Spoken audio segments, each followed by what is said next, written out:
আপনি শ্বশুর বাড়ি থেকে নিবেন কেন? বেয়ার বাড়ি থেকে আপনি নিবেন কেন? ফালতু উল্টা দিবেন যে কেন? ও বেয়াই, আমার ছেলের বউটাকে যে এতদিন লাইলা ফাইলা বড় করছো, আমার আমানত তুমি রাখছো, ধরো তোমাকে আমার পক্ষ থেকে উপহার। এটাই না হওয়া দরকার ছিল, কথা বলেন ঠিক কিনা? আপনার মা, আমার মা নানার বাড়িতে ছিল কি ছিল না?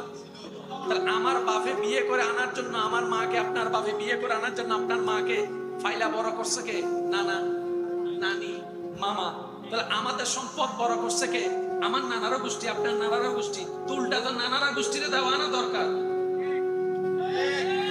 জামাইরে শ্বশুরকে দেওয়া দরকার। অশ্বশুর ধরেন আমার বউ এতদিন ফালছেন, আপনি ধরেন 20 লাখ টাকা আপনাকে আমি গিফট দিই, কারণ আমার বউটাকে আপনি ফালছেন। মেয়ে হওয়া দরকার ছিল এটা।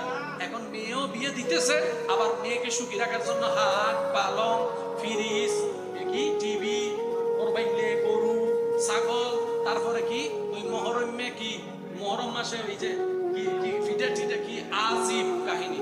তো যার কারণে মেয়ের মা বাবা মনে করে মেয়ে মানে অভিশাপ। অথচ ইসলাম বলেছে যার ঘরে একটি কন্যা তার জন্য একটি জান্নাত, যার ঘরে দুইটি কন্যা তার জন্য দুইটি জান্নাত। সুবহানাল্লাহ।